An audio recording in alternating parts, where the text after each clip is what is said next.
보내주신 훈 선생이라는 입시 전문가의 분석 자료를 이렇게 넘겨보는데 정말 첫 페이지부터 어떤 숫자 하나에 눈이 딱 못 더라고요. 아, 어떤 숫자였죠? 영어 1등급 비율 반 3.11%.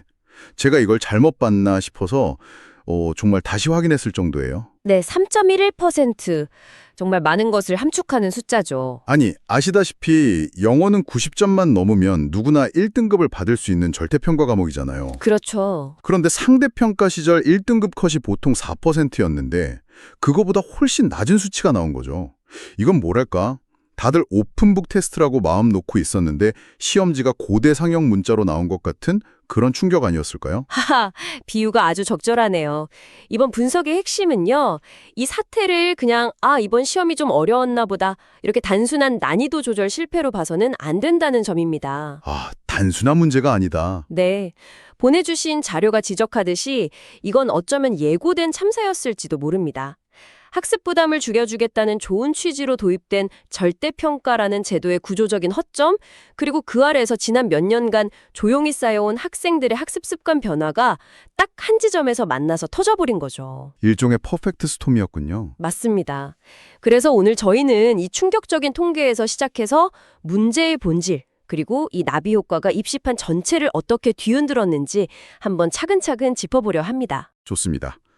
그럼 먼저 그 충격적인 통계부터 좀 더 자세히 들여다보죠. 1등급 비율 3.11%라는 거, 이게 스트레스 줄여주겠다던 절대평가제도의 취지를 완전히 무색하게 만드는 결과잖아요. 그렇죠. 오히려 더 가혹한 결과가 나왔죠. 네, 오히려 상대평가 시절보다도 더 가혹하다니 정말 아이러니한데요. 근데 자료에서 제가 더 흥미롭게 본 건 이 타격이 단순히 중위권 학생들에게만 집중된 게 아니라는 점이었어요. 맞아요. 그게 더 심각한 문제죠. 소위 최상위권 학생들이라고 하는 서울대, 연세대, 고려대 자연계열 지원자들의 영어평균 등급이요. 전년 대비 무려 0.9등급이나 급락했다고요. 네, 0.9등급이면 엄청난 수치입니다. 아니, 이 학생들은 전 과목에서 최상위권을 유지하는 친구들일 텐데 이들조차 이렇게 큰 타격을 입었다는 건 대체 어떻게 이해해야 할까요? 바로 그 지점이 이번 사태의 심각성을 아주 적나라하게 보여주는 대목입니다. 그동안 입시 전략에서 영어는 뭐랄까 일종의 안전핀 같은 역할이었거든요. 안전핀이요? 네, 국어나 수학 같은 상대평가 과목에서 혹시 실수를 하더라도 안정적으로 1등급을 확보한 영어 점수로 수시 최저 학력 기준을 맞춘다. 이게 아주 보편적인 전략이었죠. 아, 기본으로 깔고 가는 과목. 그렇죠. 그런데 그날 믿었던 그 안전핀이 그냥 뽑혀버린 겁니다. 자료 분석을 보면요. 최상위권 학생들도 한정된 시간 안에서 극심한 표준 점수 경쟁에 벌어지는 국어, 수학에 집중하는 합리적인 선택을 해온 거예요. 시간 배분을 그렇게 한 거군요. 네, 영어는 90점만 넘기자 이런 생각에 최소한의 시간만 투자하는 경향이 몇 년간 쭉 누적된 거죠. 그러다 보니 영어의 기초 체력이 예전만큼 단단하지 않은 상태에서 예상보다 조금 더 단단한 벽을 만나니까 그대로 와르르 무너져 내린 겁니다. 아마 그 누구도 영어 때문에 의대 수시 최저를 못 맞출 거라는 시나리오는 상상도 못했을 겁니다. 그렇군요. 결국 최상위권 학생들조차도 그 절대평가라는 시스템이 주는 안도감 속에서 영어의 우선순위를 계속 뒤로 밀어왔던 거네요. 바로 그겁니다. 자, 그럼 대체 시험이 얼마나 어려웠길래 이런 대혼란이 벌어졌을까요? 정부에서는 분명 킬러 문항은 없앴다고 그렇게 공언했는데 말이죠. 근데 자료에서는 전략적 고난도화라는 표현을 쓰더라고요. 이건 기존의 킬러 문항이랑은 어떻게 다른 건가요? 아주 좋은 질문이십니다. 전략적 고난도화는 말 그대로 비유하자면 저격수 한 명을 없애는 대신에 모든 병사에게 방탄조끼를 입히고 정예 훈련을 시킨 것과 비슷합니다. 아, 전반적인 난이도를 올렸다. 네, 예전 킬러 문항은 특정 한두 문제가 정말 상상을 초월하는 난이도로 나와서 변별력을 가르는 방식이었죠. 하지만 이번 시험은 특정 문항이 어렵다기보다 지문 전체의 정보 밀도가 높아졌어요. 정보 밀도요? 네. 예를 들어 지문 길이는 길어졌는데 문장 구조는 더 복잡해지고 추상적인 개념들이 여러 겹으로 얽혀있는 시기죠. 한번 상상해 보세요. 수험생 입장에서 시험장에 앉아 있다고요. 네. 시계는 똑딱거리는데 빈칸 추론 문제를 폈더니 현상학적 철학에서의 상호주관성 같은 주제가 나오는 겁니다. 듣기만 해도 머리가 아프네요. 그쵸.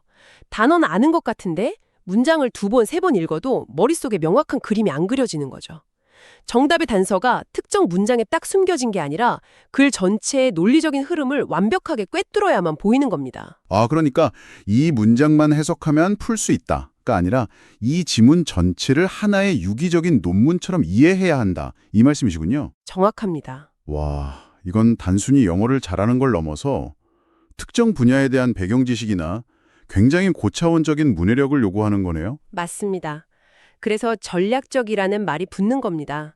문제풀이 기술이나 요령으로 접근하려던 학생들은 정말 속수무책으로 당할 수밖에 없는 구조였어요. 겉으로 보이는 함정은 없는데 지문 전체가 하나의 거대한 논리적 미로처럼 설계된 셈이죠. 결국 킬러 문항이라는 이름표만 뗐을 뿐이지 수험생들이 체감하는 실질적인 난이도나 피로도는 오히려 더 높아졌을 수도 있겠네요. 네, 그렇게 볼 수 있습니다. 알겠습니다. 시험 자체가 아주 교묘하고 까다롭게 설계됐다는 건 이해가 됐습니다. 하지만 자료는 여기서 한 발 더 나아가잖아요. 이 모든 사태의 진짜 근본 원인은 시험 문제가 아니라 절대평가의 역설이라는 제도 자체에 있다. 이 부분이 정말 흥미로웠습니다. 네, 바로 그 지점이 이번 분석의 심장부라고 할 수 있습니다. 90점만 넘으면 된다는 생각이 결국 모두의 발목을 잡았다는 건데 이걸 좀 더 구체적으로 설명해 주실 수 있을까요? 절대평가의 역설은요, 제도의 선한 의도가 어떻게 예상치 못한 최악의 결과로 이어질 수 있는지를 보여주는 아주 생생한 사례입니다. 한번 생각해보죠. 네. 상대평가였다면 시험이 아무리 어려워도 괜찮습니다. 내가 85점을 맞아도 다른 학생들이 더 낮은 점수를 받으면 1등급 컷이 80점대에서 형성될 수 있잖아요. 그렇죠. 같이 내려가니까. 네, 마치 탄력 있는 그물 같아서 모두가 함께 떨어지면 그물도 같이 내려와서 충격을 흡수해주는 거죠. 하지만 절대평가의 90점이라는 기준은요, 그냥 콘크리트 바닥과 같습니다. 고정되어 있고 절대 움직이지 않죠. 아, 그러니까 학생들의 평균 실력은 해가 갈수록 조금씩 내려가고 있었는데 그 90점이라는 기준선은 그대로였다는 거군요. 정확합니다. 이게 바로 누적된 결과라는 겁니다. 지난 몇 년간 학생들은 지극히 합리적인 선택을 해왔어요. 한정된 공부 시간 안에서 등급 하나하나가 당락을 가르는 국어, 수학에 집중했죠. 그럴 수밖에 없었겠네요. 영어는 90점만 넘기자는 그 효율성의 논리 아래 점점 뒷전으로 밀려났습니다. 이런 경향이 5년, 6년 쌓이면서 학생들의 영어 기초 체력은요, 교육당국이나 출제진의 예상보다 훨씬 더 약해져 있었던 겁니다. 아무도 그 실태를 몰랐던 거군요. 그렇죠. 출제자들 입장에서는 억울할 수도 있습니다. 아마 그들은 기존의 출제 매뉴얼에 따라서 예년과 비슷한 수준의 난이도로 문제를 설계했을 거예요. 이 정도면 괜찮겠지 하고. 네, 이 정도면 1등급 비율이 한 7, 8%는 나오겠지라고 예측했겠죠. 하지만 그들의 예측 모델에는 조용히 하락해온 학생들의 평균 실력이라는 이 치명적인 변수가 빠져 있었던 겁니다. 아, 결국 고정된 90점이라는 그 콘크리트 바닥이 그 거대한 예측 실패의 충격을 전혀 흡수하지 못하고 그대로 3.1%라는 재앙적인 수치로 증폭시켜버린 거죠. 제도의 구조적 맹점이 현실이 된 바로 그런 순간입니다. 와, 듣고 보니 정말 무서운 이야기네요. 모두가 그냥 안일하게 생각하는 동안 시스템 전체가 서서히 약해지고 있었는데 아무도 그걸 몰랐다는 거잖아요. 맞습니다. 그러다 한 번의 시험으로 그동안 쌓여온 문제가 한꺼번에 그냥 터져 나온 거고요. 자, 그럼 이 영어 쇼크가 불러온 연쇄 파장, 그 나비 효과에 대해서도 이야기해보죠. 제가 자료를 보면서 가장 충격을 받았던 부분이 바로 의대 입시에서 벌어진 수능 최저 미충족 대란이었습니다. 네, 정말 심각했죠. 아니, 의대를 갈 정도의 최상위권 학생들이 수능 최저를 못 맞췄다는 게 상식적으로 이해가 잘 안 가거든요. 그게 바로 이번 사태의 비극입니다. 대부분의 주요 의대 수시 전형은 3개 영역 등급합 4 이내 같은 굉장히 높은 수능 최저 학력 기준을 요구합니다. 네, 그렇죠. 입시 현장에서 이 기준은 사실상 영어는 당연히 1등급을 받고 국어, 수학, 탐구 중 2과목에서 1등급을 받으라는 의미로 통해왔습니다. 네. 영어가 그 모든 전략의 대전제였던 거죠. 아, 암묵적인 룰 같은 거였군요. 그렇죠. 그런데 그 대전제가 무너져버린 겁니다. 예를 들어 수학과 과학 탐구에서 만점을 받아서 1등급을 받은 학생이 예상치 못하게 영어에서 3등급을 받았다고 해보죠. 네. 이 학생은 국어에서 1등급을 받지 못하는 한 3개합 4 기준을 절대 맞출 수가 없습니다.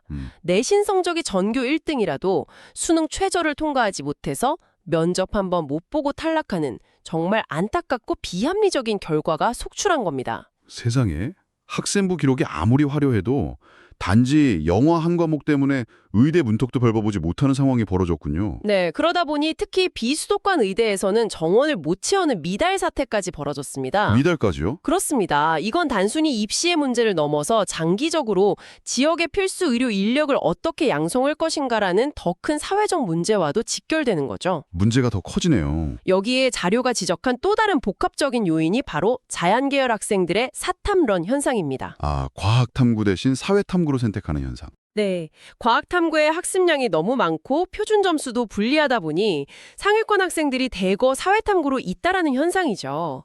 이렇게 자연계열 최상위권 학생들의 전체 풀 자체가 줄어든 상황에서 영어라는 예상치 못한 핵폭탄까지 터지니까 엎친 데 덮친 격이네요. 맞습니다.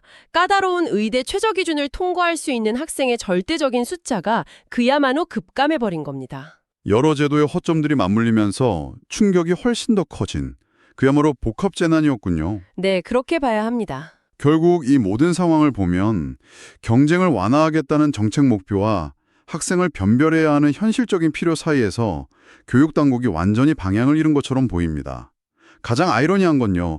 절대평가 도입 주제 중 하나가 사교육비 경감이었잖아요. 네, 분명 그랬죠. 그런데 자료에 따르면 이 사태 이후로 오히려 불안감 때문에 고난도 영어를 대비하려는 사교육 수요가 폭발적으로 늘었다고 하니 정말 헛웃음만 나옵니다. 그래서 자료는 몇 가지 근본적인 개선책을 제안하고 있습니다. 첫째, 단기적으로는 출제기관이 제도의 신뢰를 회복해야 합니다. 1등급 비율을 예측 가능한 범위, 예를 들어 한 5에서 7% 수준에서 안정적으로 유지할 수 있는 명확한 가이드라인을 만들고 공개해서 수험생과 학부모의 불안감을 해소해야 한다는 거죠. 일단 급한 불부터 꺼야 한다. 네. 둘째, 대학들도 변해야 합니다. 이번 사태처럼 특정 과목 하나가 예측 불가능한 변수가 될 수 있음을 인정하고 수능 최저학력 기준을 좀 더 유연하게 완화하거나 재설계하는 방안을 고민해야 합니다. 단 한 과목 때문에 우수한 인재를 놓치는 건 대학과 사회 전체의 손실이니까요. 그리고 마지막으로 가장 근본적이고 중요하다고 강조한 부분이 있었죠. 단순히 제도를 손보는 것을 넘어서 교육의 패러다임 자체를 바꿔야 한다는 주장이었습니다. 네, 그 부분이 이 분석의 최종 결론이자 가장 강력한 메시지입니다. 자료는 학교 교육의 본질 회복을 이야기합니다. 본질의 회복. 이번 수능 영어 사태가 우리에게 보여준 것은 더 이상 얕은 문제풀이 기술이나 요령만으로는 깊이 있는 사고력을 요구하는 미래 사회의 문제들을 해결할 수 없다는 사실입니다.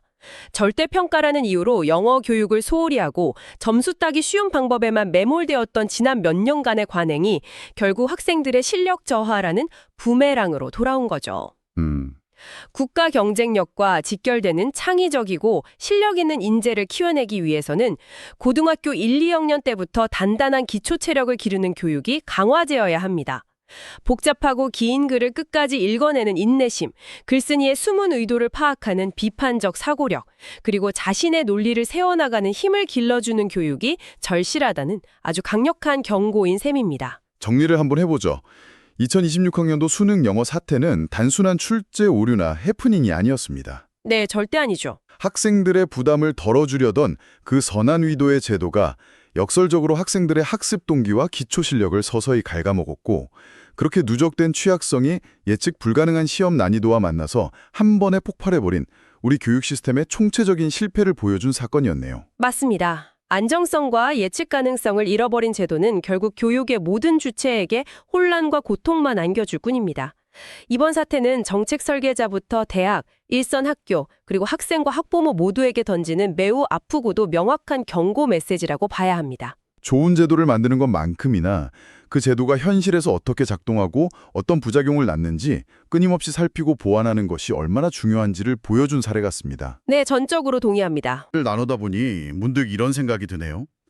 부담을 줄여주고 편안한 환경을 만들어주려는 시도가 오히려 역설적으로 대상의 본질적인 역량과 위기 대응 능력을 약화시키는 현상. 이른바 안락함의 역설이라고 할 수 있을까요? 아, 안락함의 역설. 좋은 표현이네요. 어쩌면 비단 교육계뿐만 아니라 우리 사회의 다른 많은 분야에서도 비슷한 일이 벌어지고 있는 건 아닐지 오늘 한 번쯤 곱씹어 볼 만한 질문인 것 같습니다.